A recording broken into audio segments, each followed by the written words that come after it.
All right, so let's look at the question in worksheet 32. This is the last part of the mock exam paper. Maybe it is because you guys are in holiday mode already. For those who have finished, I see that the answers, some of the answers are not that good. So I would like to point out to each of you later on.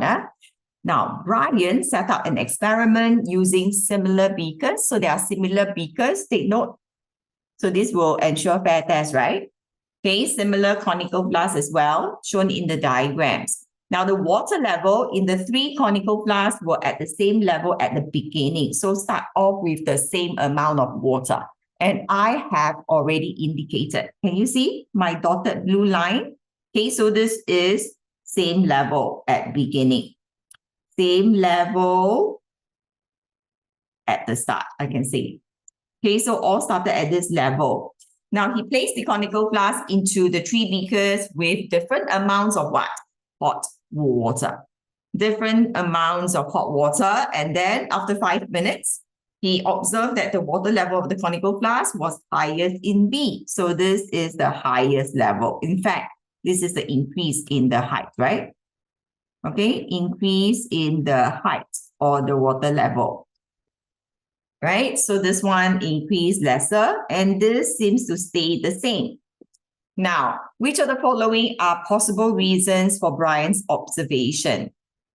So what is this related to? This is related to heat as well as expansion. So if you can understand that when matter gains heat, okay, it can expand, okay, or it expands. Now, the water in beaker B has the most amount of heat. Is this correct? Since it has the greatest volume of hot water, yes, this is true. Water in the conical flask in beaker A contracted. Nothing indicated that it contracted. There was no water, so it was just exposed to the surrounding temperature.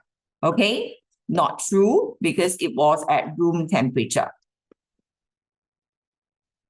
Started off at room temperature, then ended with room temperature as well. So there was no change.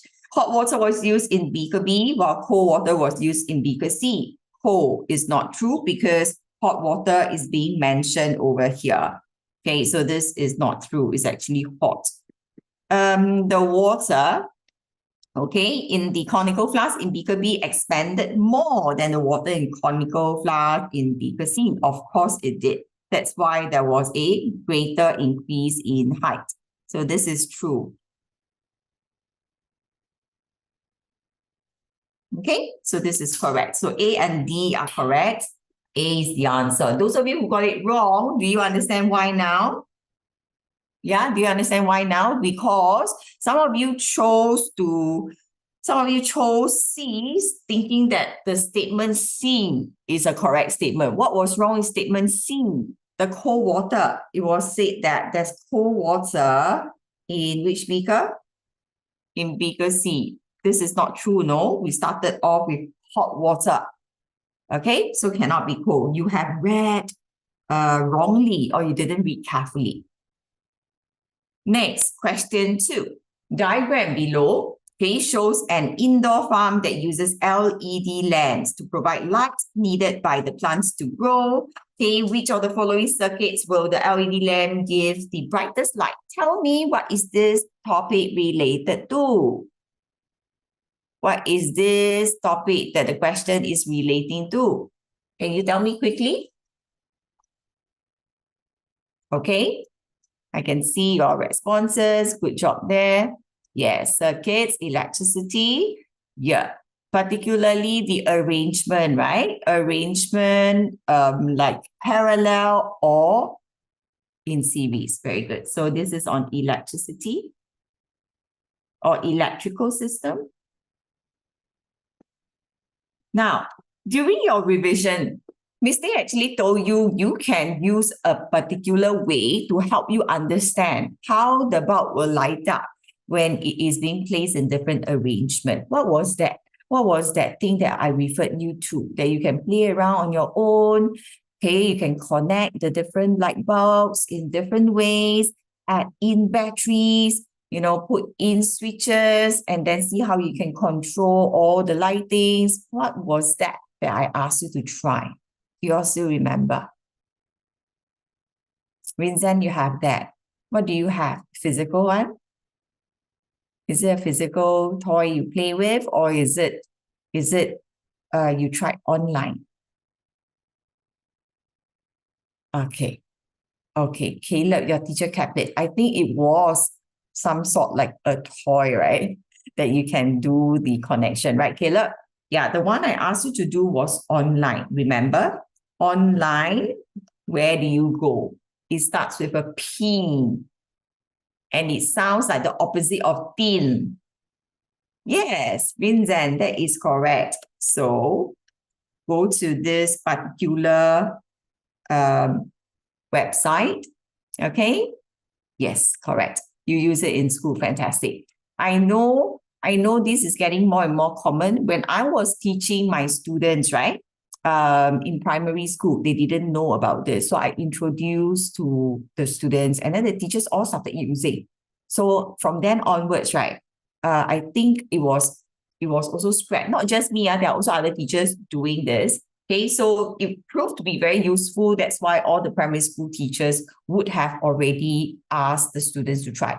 Yeah, go and explore. There are also other science subjects where you can play around with the setups. Okay, now, so go online and discover this. What is the answer that you have given over here? Let's see. So I have students writing down B, C, and D. Most of you actually put in C. C is the correct answer, actually. Caleb, no worries. Caleb, can you go and Google, right? PHET. You should be able to find it. Maybe I should just quickly do it. One moment, children. Okay, so if I were to look at this simulation, circuit construction kit. Okay, it's called the circuit construction kit. Let me copy the link now. Everybody look at the chat. I have just typed in the website address, the IP address. Now, if you go in there, right, you should be able to see something like this. We can help you to understand circuits very well. Yes, that's right, Vincent. It's C because it has a parallel circuit. It doesn't matter if the batteries are connected in the middle, in that branch, because you can pull it out as well. Okay, they are all in parallel. They all have their own individual path to move or for the current to move. Looks very different.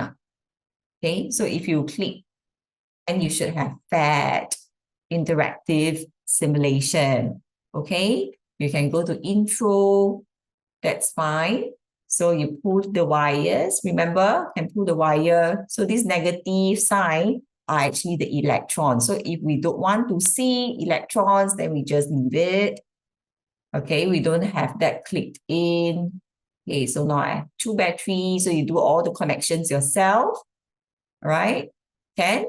So play around on your own. Okay, I'm not going to allow you all to do it now. So don't do it now. Do it after the class. Do it during revision. Okay, because you only have like 1.5 hours. I cannot be going through all this with you. You must try on your own. Anytime you have questions about this, just come back to Miss Day. Okay, so if you can identify, this is the correct answer because we are looking for parallel connection. Okay, this is a parallel connection. Now, you will be able to identify some circuits as series circuits, right? So this is one example of series circuit, means I can use my pen to draw the line without lifting up my pen. I can connect everything together. Okay, so that is the definition of series circuit. So part B, you also have a very long part here with the LED lamp arranged in series.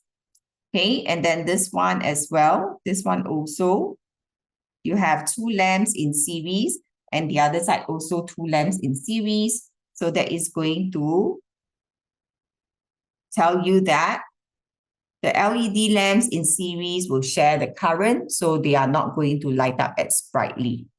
Can? So every lamp or the LED lights that are arranged in parallel, they are going to light up with the same brightness, like there was only just one lamp. Okay, so let's go on. My pen needs to be with. Let's look at question 3. The scene set up a circuit as shown in the diagram. Okay, so the scene set this up in the.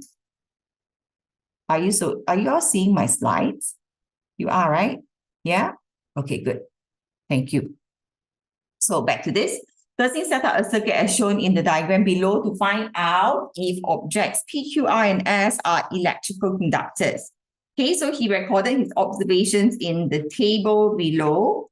Now, when switch A over here and B, switch A open, switch B closed, then C is closed, but D is open. So if you can identify, there is actually a closed circuit here.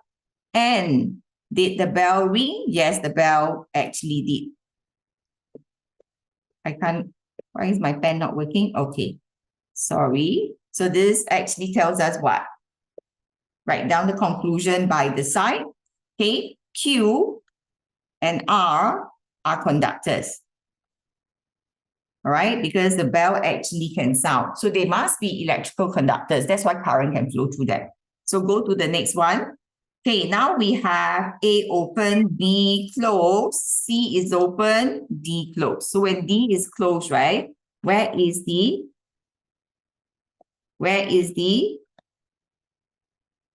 closed circuit? Is over here. Okay, bell also sound, meaning, okay, is telling me something. Q and S are conductors, right? But Q already is indicated on top. So I will put down S is conductor. Abil is here, so go on. Okay. Right, let's continue. Now, the next thing is switch A is closed. Switch A closed over here. And then B open, C closed, then D open. So the next circuit, closed circuit, is this. Though it should be a closed circuit, it seems that the bell did not sound. So what does that tell me? Okay, it's telling me what? Now I have a Q conductor, R conductor, S also conductor. So P must be the non-conductor of electricity. Okay, so with that, you all should get the answers now. Let me see. Those of you who got this wrong, do you understand how to go about doing such questions? Yes or no? Okay, those of you who got it wrong, do you understand now? Give me thumbs up if you do. Okay, I know who you are, so you better let me know. All right, I don't want to read out your names. Good. So B is the answer. Let's go on to question 4. Now, Janelle filled 3 containers, okay, X, Y, and Z, with 100 ml of water at the same temperature, and then left them at different locations for 5 days. She measured the amount of water left in each container at the end of each day, and then plotted a graph to show the results she obtained. So this is the end of the 5th day. Okay, Z contained the least amount of water. That means a lot of water in Z has evaporated. In fact, most. Okay, most water has evaporated. Vincent, what do you mean usually question like that take a long time? You mean the electricity one? The electricity where you have, yeah. So what you all need to do is, hey, some people try to use their eye power to see, and it's very difficult. So you just need to make sure you use your pencil to do the step-by-step method. Correct. Yeah. No choice. Then you don't draw too hard. So it's easier to erase. Okay. Now, back to this. So Z, right? Water evaporated the most. Okay. So you know that the rate of evaporation is affected by a few factors. Yeah. So we know that temperature affects this. Okay, and then we know that wind, okay, presence of wind will affect the rate of evaporation also. What else? Okay, yeah, when there's a lot of sunlight, heat, humidity.